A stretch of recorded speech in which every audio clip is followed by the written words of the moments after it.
back to the Daily Grind. Thanks for checking out the channel. Make sure to hit subscribe if you're new and hit thumbs up if you're not a baby back pickle biting bitch boy, cause you know what time it is. It's full time. MMA. Tyron Woodley was on Joe Rogan's MMA show number 10. I actually listened to the whole podcast, super dope podcast. It was interesting, man. That was interesting. Joe Rogan was talking to Tyron Woodley in that thing, and you could tell Tyron, Joe Rogan, it seemed like, I don't know if he was trying to bring it out of Tyron Woodley, make it seem Tyron Woodley, everyone knows the stigma Tyron Woodley has. He feels like fucking everything's racist and everyone's out to get him and he's the worst treated champion in UFC history. And Joe Rogan, I don't know if he was doing it subconsciously or what, was trying to let Tyron Woodley know that's not the case. You get respect. He was trying to convince Tyron Woodley otherwise, but at the same time, there's a conflict of interest here because Joe Rogan is with the UFC, and especially Dana White, they're BBs. So, of course, he's not going to really see where Tyron Woodley's coming from. If Tyron Woodley does really have a point, Joe Rogan's biased. So I don't think Joe Rogan is really the guy that should be talking to Tyron Woodley about his problems with the UFC just because of that bias. You know what I'm saying? Of course you don't see what Tyron Woodley's talking about because that's your BB and your fucking bait. The UFC is Joe Rogan. You know what I'm saying? And if Tyron Woodley feels like he's kind of, the UFC treats him a type of way, I don't know. I just don't think Joe Rogan is the unbiased person to help convince Tyron otherwise, because it really wasn't working. They talked about a lot of good things. It was still a dope interview, but it was just a couple moments where Tyron Woodley was like, I can tell that you want me to be upset, or you want me to think this, and it was just a weird battle of minds. But both of these guys are fucking brilliant dudes, Tyron Woodley and Joe Rogan. So for me, it was fun to watch. That's what it seemed like a battle of minds. They were going back and forth. Joe Rogan was setting fucking mind traps, and Tyron Woodley wasn't falling into the mind trap. But Joe Rogan would be like, gotcha. And he'd be like, no, you didn't. Okay, that's crazy. I took some psychology classes. I know that shit wasn't exciting to a lot of people, but for me, that shit is interesting. That shit was fun. But also, they talked about everything. Fucking GSP leaving the sport, Conor McGregor being gone, Tyron Woodley's shoulder surgery, how he's everything, bro. Dope ass interview.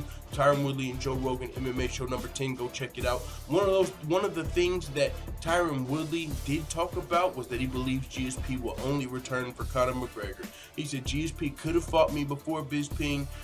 He didn't take the opportunity. He vacated the belt. And he also mentioned, he said, look, I offered to vacate my title and go up to 185 and fight Bisping or GSP. And GSP still didn't want to fight me. So once I offered to vacate my title, and if I go up there and I lose, then I'm assed out. Because if he would have vacated his title, he loses his championship pay unless he fights for another title. So if he would have fought, or a super fight, GSP. So Tyron Woodley was willing to risk it all, throw away his title. So if he goes up and loses, he's just fucking Tyron Woodley, the former champion. That's a former champ. He don't get championship pay. He loses probably a lot of opportunities, but he was willing to risk it for the biscuit, and they still didn't accept the fight. So he's like, all right, at that point, I realized they just don't want to fight me. Little puppy out there barking and shit. But so Tyron Woodley opened up about all that, and when you listen to Tyron Woodley talk, it's when he's being honest, it's kind of hard. He's a guy that's he's open about it, so you believe him. The shit he was saying about it before, whenever he was talking about a shoulder surgery, I had my own questions. How do you say you need a shoulder surgery and then you're willing to fight Nate Diaz or GSP with a fucked up shoulder, but now you need to... But he talked about all of that and clarified a lot of things for me. But he did say this. He said, I think Conor is the name that'll bring him out. A smaller opponent, one hard punch, straight left that he can predict and get ready for. Takedowns are going to be there all day for him. So I think Conor McGregor's a fight that's going to provide a fucking fortune when it comes down to money. I think that's the fight that he's going to try to do. And that makes a lot of sense. We all know Conor McGregor's been out for over 420 days. I don't know why I leave it at that number. I think we're at 424. But shout out Lemon Hoko Genetics. But Conor McGregor has been out, he hasn't defended. He hasn't even fought in the UFC over a year. He's broke the record now. Frank Mir used to hold the record, but he got in a really bad motorcycle accident and still came back and defended his belt before Conor McGregor, who's just spending money and accepting awards from shirtless Richard Bransons and shit. But it is what it is. Conor McGregor's literally doing his own thing, and I have no problem with that. fucking, I love what Conor's doing. He's taking the whole sport to another level. That's all fine and dandy. My only thing is I'm just ready to see this lightweight division moving and shaking. Tony Ferguson, Khabib Nurmagomedov, Eddie Alvarez is even fucking waiting at this point. If we didn't have Tony Ferguson and Khabib over his head, Eddie Alvarez can even make his case for a title shot at this point. He lost his belt and then he beat Justin Gaethje, who had fight of the year, undefeated Justin Gaethje. We literally got a logjam. We could have 3 people waiting for a title shot. Tony Ferguson, Khabib, Eddie Alvarez. Then Kevin Lee's gonna come back and probably fight somebody. We've still got Nate Diaz. I don't know if he's really in the mix.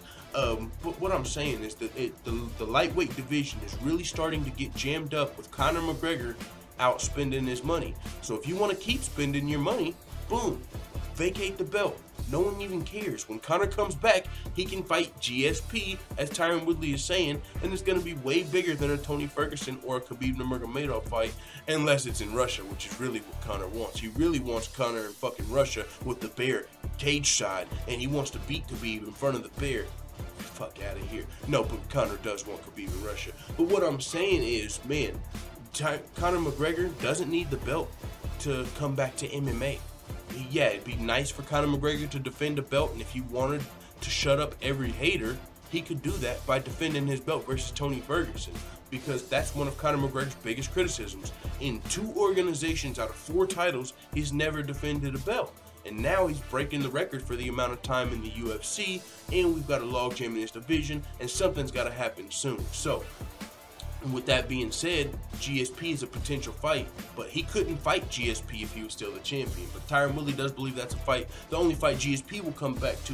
And if we turn our head to GSP, at GSP, we know he's got colitis now after his fight with Michael Bisping. He got colitis, had to vacate the belt. Now we don't know if he's coming back. We know he's not coming back to 185 pounds.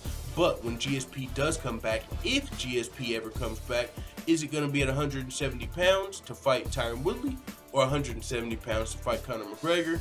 Because GSP not making 155 pounds. That's a problem, though. God, if GSP versus McGregor happened, I don't know, man. Like, that really, it's a big fight, and everybody would love to watch it, but there's not much of a question there. It's kind of like Floyd Mayweather versus Conor, but I would have to be unbiased. Like, literally, if GSP fought Conor McGregor, I just don't see it going well for Conor McGregor. He would have to knock him out, of course. That's what every casual Conor stan is going to say. No, of course Conor's got a chance, bro. He's got the death touch. He can knock GSP out. Didn't you see fucking Michael Bisping? Didn't you see Bisping bloodied up GSP, bro? Like, yeah, okay, but alright, that's enough of this fucking casual talk. With that being said, it is what it is. If Conor McGregor and GSP were to actually fight, GSP might fucking hit him with the F5, dog. GSP's grappling is going to be insane. It's going to look like professional wrestling versus a mixed martial artist. That's what it's going to look like. A bigger, one of the most elite grapplers in MMA, George St. Pierre, a whole weight division up. Conor McGregor used to fight at featherweight. This dude, GSP, could literally put Conor McGregor in the fucking Lex Luthor torture rack, dog. That's what I'm saying. Tyron Woodley thinks that GSP is going to be coming back to fight Conor, if anybody. What he's saying is GSP don't want these problems. He don't want this smoke with Tyron Woodley. Fuck you, time, Matt. With that being said, it is what it is. Let the full-time family know what you think in the comments. I'm out.